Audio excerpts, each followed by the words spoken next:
Olá, amigos do Super Papo Raiz, estamos mais uma vez com vocês no Papo Raiz, o seu programa semanal de estudo da Palavra de Deus, você já sabe, todo sábado às 18 horas, conhecido como 6 da tarde, também horário de Brasília. E por que eu falo horário de Brasília? Porque quem está comigo aqui, meu amigo Alan Aguiar, que já aparece aí na tela, ele não mora mais no Brasil, rapaz, não estou brincando, ele mora no Brasil, mas o Alan está lá em Manaus. Tudo bom, Alan? Beleza, meu brother? Tudo bom, Daniel? Estamos aqui da terra Manaus, Amazonas. É isso aí, Amazonas maravilhosa. Você não está botando fogo na floresta aí, não, né? Ah, o que é isso, rapaz? Não faço isso não. Tá certo, tem uns malucos aí que ficam queimando a floresta. Legal, olha, a gente está aqui no Super Papo Raiz, apresentando o Papo Raiz, que é o nosso programa semanal de estudo da Palavra de Deus. O ouvinte já sabe, né? Ele pode seguir o Papo Raiz no, no, no YouTube, no Instagram, tá bom? Procura a gente lá como @Super Papo Raiz, também no Facebook, tá bom? E aí a gente está fazendo um trabalho aí, né, para você ter bastante conhecimento. O Super Papo Raiz produz conteúdo para criança, para adolescente, para jovem, para adulto, para gente que gosta de assunto mais aprofundado, para gente que gosta de assunto mais assim, devocional, milético.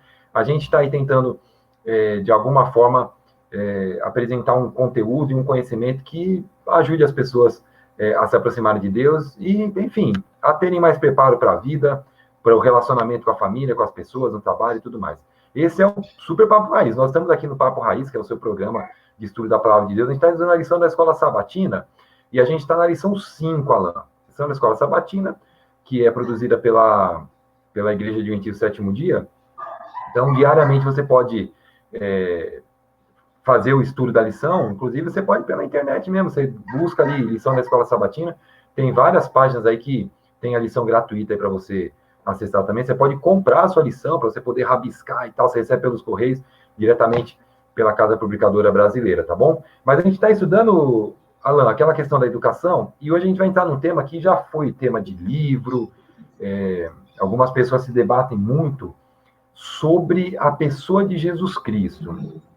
E a gente vai dar um foco aqui um pouco diferente, porque geralmente as pessoas colocam Jesus Cristo como um grande professor. Isso é fato. Não me falha a memória, Augusto Cury, ele escreveu alguma série sobre Jesus, né? E aí ele fala, Jesus o maior psicólogo, Jesus o maior não sei o quê, Jesus o maior professor, né, o maior mestre. E as pessoas têm o problema dessa visão é que ela é limitante, no sentido de que foca nos ensinos cheios de sabedoria de Jesus e tudo mais. Ensinos baseados totalmente no Antigo Testamento, não há nenhuma contradição em que o Jesus ensinava no Novo Testamento, é aquilo que os profetas ensinaram na Bíblia hebraica, né, do Antigo Testamento. Mas, no geral, quando as pessoas falam assim, Jesus é um grande professor, o foco é assim, é o ensino, né? Só que a Bíblia ela vai mais além disso, né, Alan? Ela mostra, assim, que Jesus ele não veio apenas ensinar aquilo que já havia sido ensinado pelos profetas. Ele veio ensinar a respeito de alguém, não é isso? Com certeza. E quem é essa pessoa? E Fala para os ouvintes aí. vamos lá, é fácil, simples, é direto ao ponto. Ele veio mostrar o Pai, né? Ele veio mostrar aquele que o enviou. Ele veio mostrar aquele que deu início a tudo, né? Juntamente com ele, Exato. lá na criação em Gênesis 1. Então, de Perfeito. fato, aquele que sempre esteve um pouco mais escondido, vamos assim dizer, no plano da criação, né? Foi completamente visto, conhecido através da pessoa, da vida, né? De Jesus Cristo. Então, de É fato, ele verdade. é a pessoa, o Verbo encarnado, é a pessoa que demonstra de forma perfeita e plena o Pai, né? No plano da Perfeito. criação, da redenção, o Pai foi completamente representado pela pessoa de Cristo. Excelente. E o interessante é que tem uma pergunta, né, lá no Novo Testamento, quando Jesus está praticamente se despedindo dos discípulos. E aí lá em João 14, uma passagem muito amada pelo povo cristão, né, muito querida, que é quando Jesus fala que vai preparar a morada do céu e tudo mais, né? E ele fala assim, na casa de meu pai há muitas moradas, né? E assim, dando a certeza para os discípulos que ele estava indo, mas ele estava preparando um lugar especial. Isso acalenta né, a esperança, todo cristão, em todas as épocas, né, esse é o nosso grande desejo, o nosso grande sonho, é conhecer, né, como é que Jesus fez o meu quarto lá, né, como é que ele decorou lá, né, que pôsteres vai ter na parede lá, quando eu chegar, falar, Daniel, eu fiz isso aqui para você, tá? Então, essa é uma coisa que emociona a gente, né, o olho até brilha quando a gente pensa nisso. Aí Jesus falando disso, é uma pergunta que Jesus fica até meio aborrecido, assim, né, lá no capítulo 14, no verso 6, ele fala assim, né? Eu sou o caminho, a verdade e a vida, ninguém vem ao Pai senão por mim, lá em João 14,6. E aí, no verso 8, replicou-lhe Filipe, Senhor, mostra-nos o Pai, e isso nos basta. É interessante, né, que Jesus está falando do que ele é, eu sou o caminho, a verdade e a vida, é como se Filipe dissesse, não, Senhor, o Pai já está bom.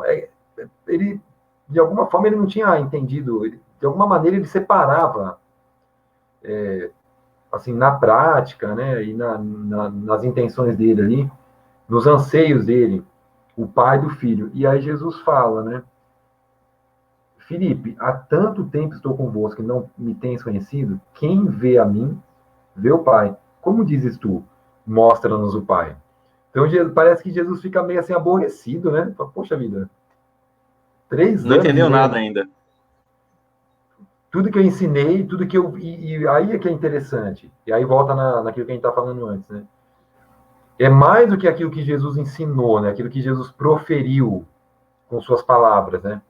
O que já seria, assim, quer dizer, a humanidade tem sido abençoada até hoje por cada palavra que saiu da boca de Jesus, né? Que foi registrada nos evangelhos. É impressionante, o ensino de Jesus é uma coisa revolucionária. Uhum. Mas tinha algo mais essencial, que era a maneira como Jesus viveu, né? E a vida de Jesus era uma lição, era um ensino, né? De quem era o Pai. Então, quando Filipe pergunta, mostra-nos o Pai, isso basta. Aí Jesus, pô, Felipe, tô há muito tempo fazendo isso, né? Já era para, né? Eu não sei se você já teve alguma experiência, mas você está dando estudo bíblico, ensinando às vezes até seu filho alguma coisa assim que para você parece muito simples, Alan, mas aí a pessoa não entendeu nada. Ou a pessoa até fala, não, entendi, acho que é tal e tal coisa. Aí você fala, putz, não entendeu. Qual que é a sensação quando você está ensinando alguém uma coisa que parece simples para você e a pessoa não entende nada? A sensação é tipo quase um fracasso, né? Puxa vida, ainda não deu em nada isso aqui, não produziu nada, né? Não alcancei o objetivo almejado no princípio, né? Então, de fato, dá aquela quebrada, né?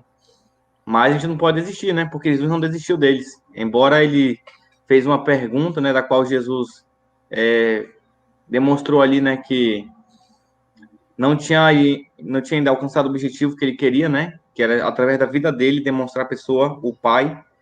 E aí os discípulos ainda tinham essa dúvida, não tinham feito essa associação lógica, né? Sim, Não tinham feito essa associação lógica direta, né? Mas ele continuou, né? Deu aqui fez essa outra pergunta para Filipe, né? E com essa outra pergunta ele disse: Olha, eu sou o Pai, eu e ele somos um. Tudo que eu faço, tudo que eu falo, se ele estivesse aqui, ele iria fazer a mesma coisa. Tudo que ele exatamente. fez, tudo que ele falou no passado, é como se eu estivesse dizendo também, porque nós somos a mesma Uhum. pessoa, nós somos o mesmo ser, né? É Nós somos verdade. divino. Então, nós estamos completamente em harmonia em qualquer decisão, em qualquer fala, em qualquer pensamento, em qualquer tomada de decisão, somos iguais. Não há distinção entre nós. E É aí vem a verdade. grande questão, né? De pessoas às Uhum. vezes quererem dissociar ou ver contraste entre o Deus Jesus, né? E o Deus Pai no Antigo Testamento, né? É. Então, às vezes a gente fala assim, tem pessoas que falam que o Antigo Testamento Deus era ruim, era carrasco, ele era arbitrário, era ditador, era tirano. E o Deus do Novo Testamento é um Deus amoroso, é um Deus Uhum. da paz, é um Deus que tudo pode, é um Deus que eu te aceito de qualquer jeito e não precisa mudar nada. É Pois um é. Deus assim que realmente não tem problema com nada, né? Mas quando a gente vai para a Bíblia, a gente estuda um pouco mais, que isso daí é uma visão muito superficial, né? Mas É, quando a pessoa vai de fato para a Bíblia e ela entende o Antigo Testamento e o Novo, porque para você entender o Novo, você precisa entender o Velho. é. Começa daí, né? Então, quando você vê as associações, tudo que Jesus fala, tudo que ele faz, é como se você estivesse lendo novamente o Antigo Testamento com uma lanterna um pouco mais próxima do texto. É verdade. Então você está vendo algo um pouco mais além. Então você vê que, de fato, Jesus está apenas ali reproduzindo o conhecimento, a doutrina do Antigo Testamento. E o detalhe aí, Alan, é que, por exemplo, alguns estudiosos dizem que quase 50% do que está escrito no Novo Testamento são citações ou conexões com palavras diretas, assim, com textos diretos do Antigo Testamento. O livro do Apocalipse, por exemplo, que é um dos mais novos, assim, né, um dos últimos a terem sido escritos, 70% do Apocalipse é citação do Velho Testamento. É bastante coisa para a pessoa dizer, não, eu só acredito no que está no Novo. E não tem nenhuma lógica nisso, porque como é que você pode confiar em algo novo se você não comparar com algo que você já confia antes, né? Então, assim, é uma coisa óbvia. Deus deu o Pentateuco ali através de Moisés, aí depois vieram os profetas, e o profeta era aprovado pela lei de Moisés, ele tinha que estar em harmonia. Ninguém fala, não, eu não acredito mais em Moisés, agora eu só acredito em Jeremias. É um negócio que não fazia sentido, porque a autoridade de Jeremias, de Isaías, residia no fato de ele estar em harmonia com o que já havia sido revelado.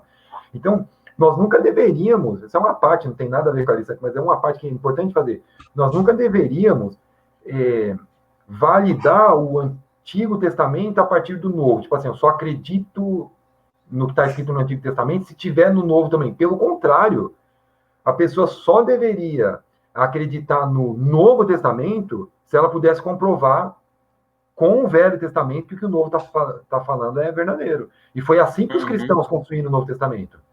Que ele não tinha... eram textos, tanto nos evangelhos, tal, que não tinham contradição, né? Mas voltando com o antigo, né? Mas voltando a falar aqui dessa questão toda, aí você estava falando da disparidade, suposta disparidade de personalidade entre o Deus, o antigo e o Deus do novo. É interessante que no Novo Testamento a gente tem Apocalipse fala da ira do Cordeiro. O Cordeiro é Jesus, né? Então, assim, no Apocalipse, Jesus não parece tão bonzinho assim quanto as pessoas gostam de pintar. E aí esse bonzinho, aí é outra questão da distorção. Nós falamos de semana passada, quando o sujeito ele tem a cosmovisão dele, ele já tem os pressupostos dele. Então, o conceito de bondade dele já está contaminado. Então, ele olha para uma ação de Deus, isso aqui não é bom, isso aqui não é justo, isso aqui não é correto. Mas porque ele já tem um conceito que foi construído nessa sociedade pós-moderna, promíscua, muito liberal, sem regras nenhuma, e ele já decidiu o que é certo e o que é justo. E agora ele quer ensinar para Deus, não, o que o senhor está fazendo aqui não é justo. E assim, a criatura ele é o padrão, né? O criador, né? A pessoa é o padrão. E vira uma confusão, porque cada pessoa vira o padrão. Né? Milhões de padrões, Deus tem que ficar se adaptando. E a Bíblia que é submissa a cada pessoa, a cada pensamento, a cada filosofia. Então ela se submete ao que a pessoa acha e julga certo e julga errado. É absurdo. Mas, enfim, no assunto da lição, o autor traz alguns textos que mostram assim claramente que Jesus Cristo ele veio para revelar o Pai. Né? O primeiro texto, que diz isso bem claro, além desse que a gente leu, né, o próprio Jesus falando, a gente tem a análise que o apóstolo João faz na encarnação, logo no começo do livro dele. É muito interessante, você pega, por exemplo, Mateus e Lucas, eles fazem ali a genealogia de Cristo, e aí eles fazem uma reconstrução humana, né, do Jesus Cristo homem, né? E João, ele já não está preocupado com o Jesus homem, ele quer mostrar o Jesus Deus, né? Mas é muito difícil separar uma coisa da outra. Então, ao querer mostrar que Jesus é Deus, ele tem que falar do Jesus homem, apontar para o Jesus homem, né? Plenamente humano, né? Com todas as limitações físicas, né? E até intelectuais que a humanidade poderia impor a Jesus, mas sem nenhuma limitação espiritual, porque Jesus não tinha nenhum pecado, não tinha comunhão nenhuma com o pecado, né? Então, fazer essa separação dá uma confusão danada, né? Tem gente que acha que Jesus nasceu com a mesma natureza, igualzinho, assim, pecador, igual a gente, com as mesmas tendências, e não é bem isso que a Bíblia fala. Mas, de fato, de alguma forma, esse Deus pleno, ele foi afetado pelo pecado. Ele nasceu com um corpo mortal, né? Ele sentia fadiga, ele precisava dormir, comer, beber, né? Assim, não beber a cachaça, obviamente, né? Tomar água e tudo. Jesus, ele sentia, né? Porque era um ser humano, sim, completo, né? Mas Johnny fala que ele é Deus também, né? E João, para falar isso, ele já começa assim, como a gente diz no linguajar, com os dois pés no peito, né? Que ele fala assim, lá em João 1:3, ele fala, no princípio era o verbo, palavra logos aqui, traduzida do grego, né? Que no grego, logos é uma entidade espiritual superior, assim, né? É um negócio acima dos deuses, né? Daquele panteão de deuses que existia. O logos era superior, assim, né? Era, enfim, é uma longa história, mas João, ele é difícil até saber porquê, mas ele se apropria desse conceito, talvez para mostrar assim que Jesus está acima de qualquer compreensão humana. Isso é uma coisa interessante.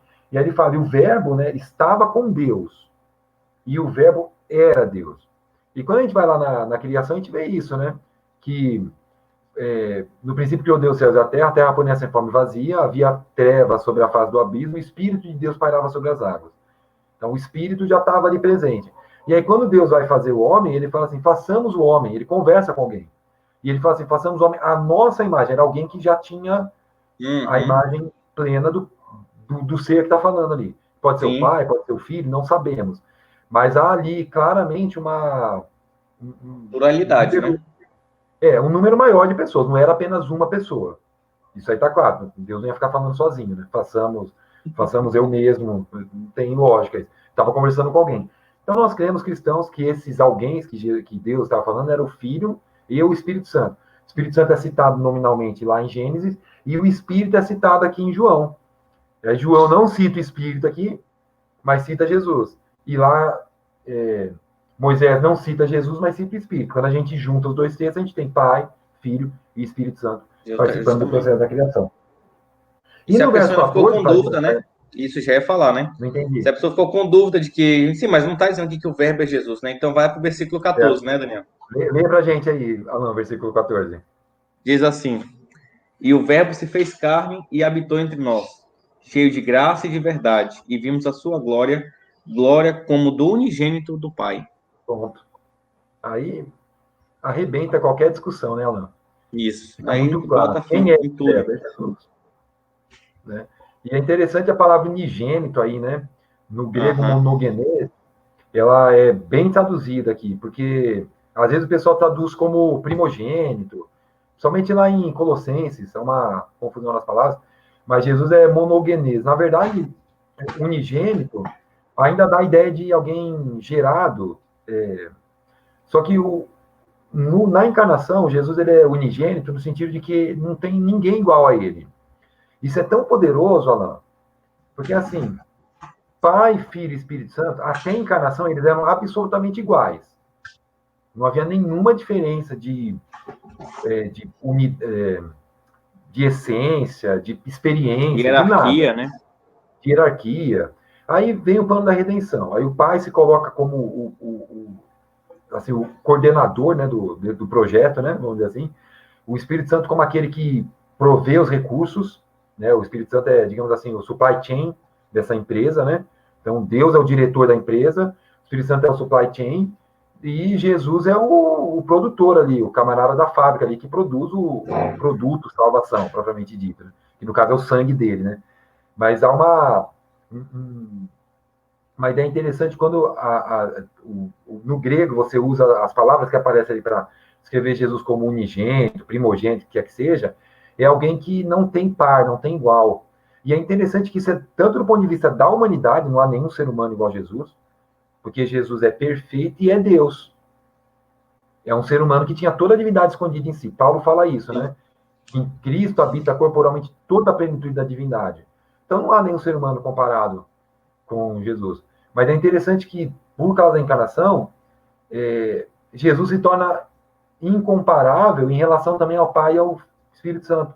Porque ele é Deus, mas que se fez homem. Jesus passou por essa experiência. É muito bonito isso. Porque Jesus ele assume as limitações, por exemplo, corpóreas. É impressionante, isso é uma coisa incrível, esse esvaziamento de Jesus, né? Quando a gente vai lá para Hebreus, capítulo 1, verso 1 a 4, a gente vê agora, possivelmente, o apóstolo Paulo, né, nós, adventistas, a maioria dos cristãos acredita que foi o apóstolo Paulo que escreveu o livro de Hebreus, mas ele continua falando de Cristo como alguém que vem revelar o Pai, Só que ele fala assim, né? Nos versos 1 e 2, vamos ler até o verso 4 mesmo, né? Havendo Deus outrora falado muitas vezes, de muitas maneiras aos pais pelos profetas, então Deus falou aos pais pelos profetas.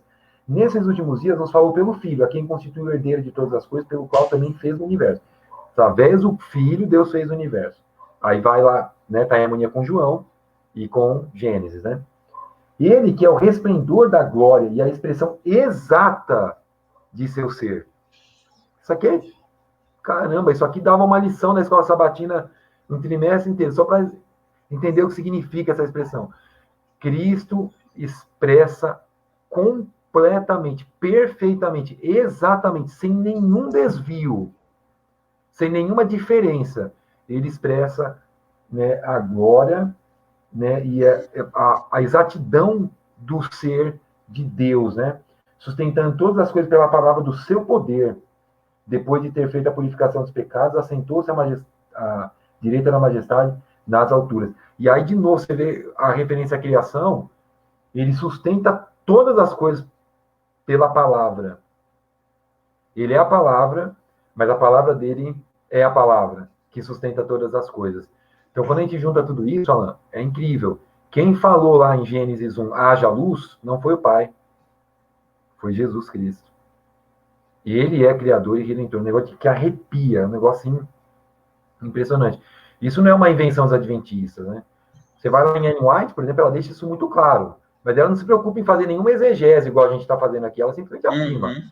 Quem falou, haja luz, foi Jesus. Fim de papo. Ela fala assim, foi Jesus que criou tudo. Ele é a palavra de Deus, né? Deus criou as coisas pela palavra. Jesus é a palavra. Quem falava com Moisés, né? Quem falava com Moisés também. Isso aí. Sempre foi Jesus, né? Ele é o intermédio entre o Pai e a humanidade. Isso fica muito claro na Bíblia.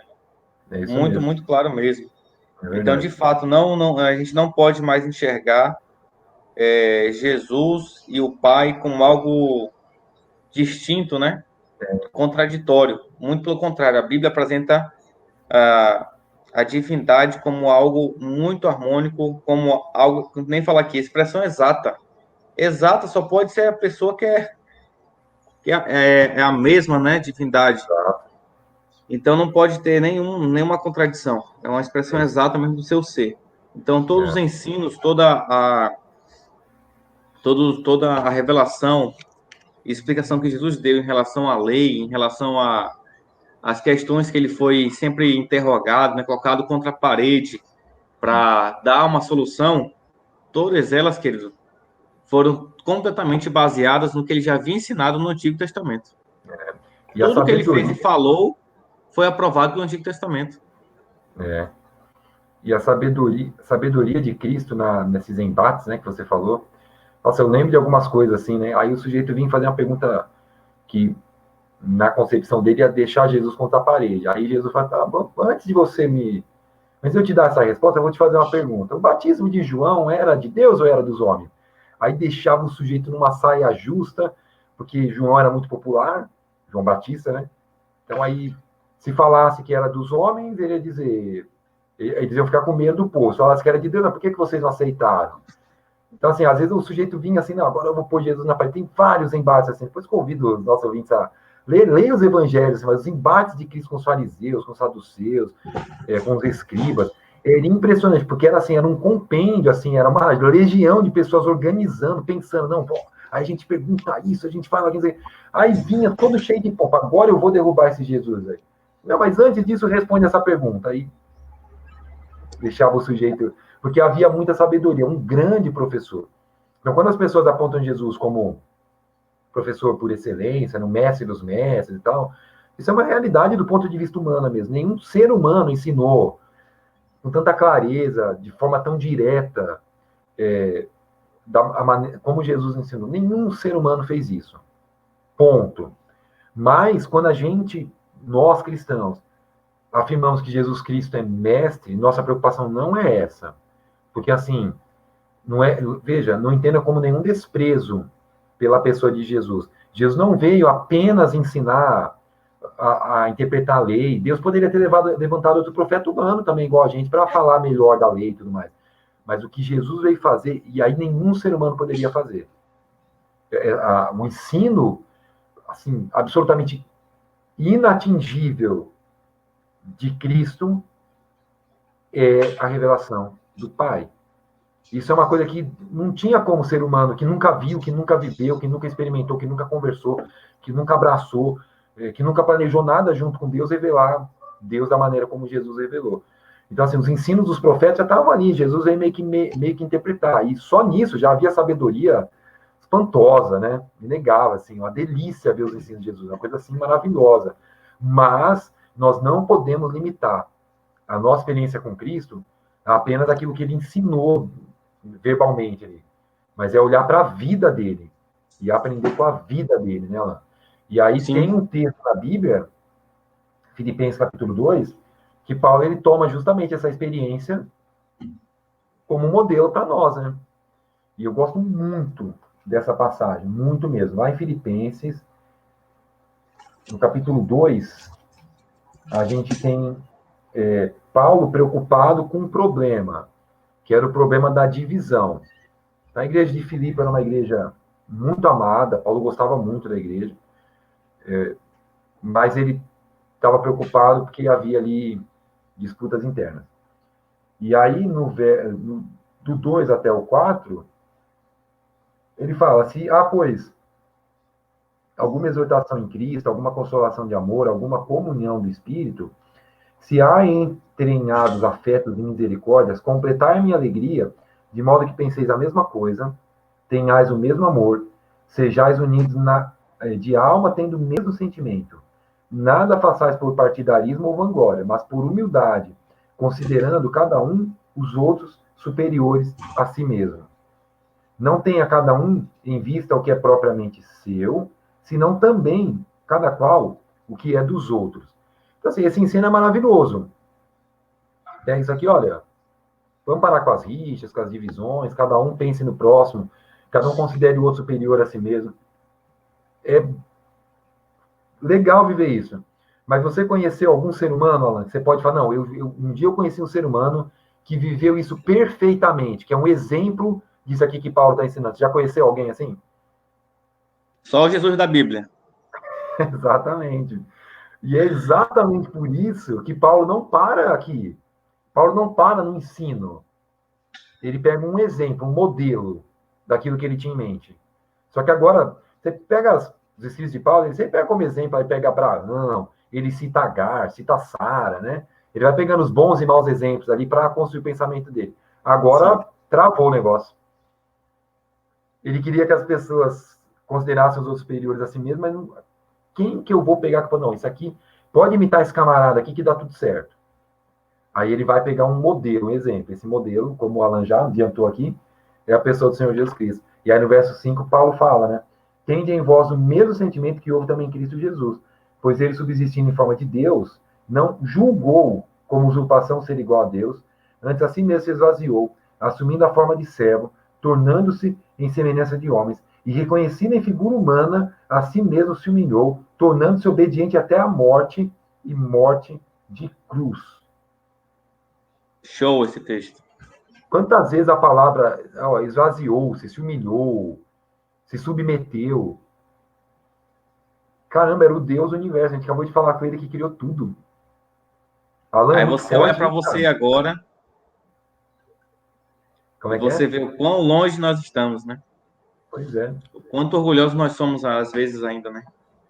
É impressionante, dá até vergonha Dá até vergonha. Dá até vergonha. falar, ah, eu tô... E é isso que é para acontecer. Se você tá lendo isso daqui, você não tá sentindo vergonha, você ainda não, você não Não entendeu o entendeu. texto ainda. Você não entendeu É o de texto. fato, a palavra ela vem para nos constranger mesmo. É lógico. Porque se ela não te constrange, ela não te força a ser melhor a cada dia, meu filho. É isso Então, esse é mesmo. o propósito dela, te constranger, é tirar lágrimas dos teus olhos e falar assim, quão miserável eu sou e quanto mais eu tenho que melhorar. É, Esse é o propósito da palavra. É é te incrível, chacoalhar olha. mesmo. E aí a gente vê como o ensino de Jesus, ele é muito virtuoso também na prática, né? O modo como Jesus falava, o modo como Jesus andava, a maneira como ele se relacionava com as pessoas, o respeito que ele tinha pelo pecador, né? É tão interessante isso que em alguns momentos eles têm mais respeito por uma mulher adúltera do que por um doutor da lei. Uhum. Mas, na maioria das vezes, ele tem respeito pelo doutor da lei também. Jesus não tinha desprezo. Quando eu falo respeito, é assim, né? A gente está comparando. Enfim, mas Jesus tinha respeito por todos, ele respeitava a história de todos.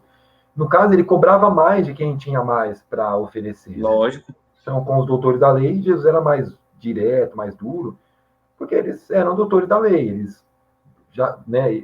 Esse exemplo que Jesus estava dando, eles deveriam vir dando já há muito tempo. E aconteceu justamente o contrário, acontece com a gente hoje, né? A gente chega na igreja, a gente quer que as pessoas notem a gente, falem bom dia, abracem, que saudade, como você é importante para a nossa igreja, como você prega bem, como você canta bonito, como vocês... A gente quer ouvir isso, a gente quer que as pessoas fiquem massageando o nosso ego, a gente vai para Jesus.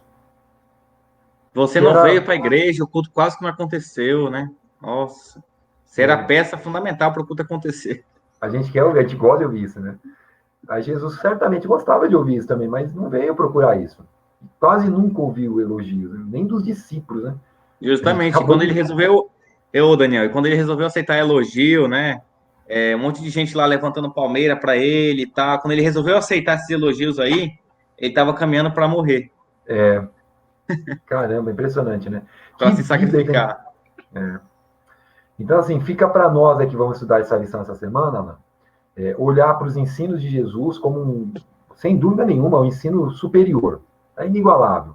Cada palavra que sai da boca de Jesus, assim, a sabedoria, a simplicidade com que ele explica as coisas do Antigo Testamento, tá? Ele traz uma luz assim completamente nova e diferente, assim, é uma lanterna enorme assim para iluminar aquele ser. Você fala, caramba, que coisa legal! A compreensão que Jesus traz daquilo que havia sido revelado. Mas vamos olhar também para a vida, né, de Jesus e ver se a vida de Jesus está nos ensinando alguma coisa. Sim. A suma né, Daniel? A suma se ele é o mestre dos mestres, se o ensino e a vida dele é o padrão, é o ideal, é o top dos tops, não há nada além disso. Então, isso aí tem que ser para mim e para você, especialmente os jovens aí, o padrão para analisar qualquer tipo de filosofia, filho. Exato. Você está na faculdade aí, está numa federal, você está lidando com vários pensadores aí, com grandes mentes aí do modernismo, do pós-modernismo. Ei, eles não são mestres dos mestres. O mestre do mestre está na Bíblia. Então você tem que olhar esses caras aí com essa lente aqui. Exato. O que passar aqui, beleza. O que não passar, joga fora. Isso aqui é o padrão. Essa é a peneira. Passou na peneira, legal. Não passou, joga fora. É isso aí. Cara, muito bom. Olha, vamos estudar a lição dessa semana, então, com essa perspectiva. Não só a palavra, mas também a vida prática, né? Isso, por exemplo, é um grande contraste entre Jesus. Estou lembrando aqui de um caso, sei que eu vou ofender algumas pessoas aí. O Jean-Paul Sartre, ele era casado com a Simone de, acho que Beauvoir, eu nem lembro, nem sei falar o nome dela. E era uma relação bem oprimida, assim, havia muito abuso e tudo mais. O Jean-Paul Sartre é um grande filósofo, um sujeito inteligentíssimo, ateu, né? Ensinava ali bastante coisa contra o cristianismo e tentava ensinar as pessoas a ter uma vida esclarecida e tudo mais, né? E a esposa dele, liberta, que era né? De qualquer... liberta, pura, né? Sem então, qualquer... E a esposa dele, supostamente uma feminista liberta pura, era constantemente oprimida por ele, tal, né? Há vários relatos nas biografias dos dois, tal, né? Então, assim, o ensino era muito bonito, aparentemente, tanto do Jean Paul Sartre quanto da Simone. Mas e a prática, né? O que você vive no seu dia a dia? Então, Jesus, ele não precisaria ter dito uma palavra. Só a maneira como ele viveu já ensinaria a humanidade, né? Mas ele foi generoso, né? Permitiu que a palavra fosse fruto vos conhecereis, pelo fruto. É isso aí. Então, amigos, sigam Jesus, não sigam apenas o Papo Raiz, tá bom? Siga o Papo Raiz nas redes, siga também o Senhor Jesus Cristo, e tudo que você fizer, imite o exemplo dele, porque vale a pena ser igual a Jesus. A gente é melhor, a gente é mais humano, a gente é mais carinhoso, a gente é mais inteligente quando a gente segue o modelo de Jesus, tá bom? Estude a lição dessa semana com isso em mente, tá bom? Jesus é o professor em tudo, na prática e também nas palavras, tá bom? Alan, Amém. Isso aí. Bom dia para você aí em Manaus. Fica com Deus. Um abraço aos amigos do Papo Raiz. Até a semana que vem.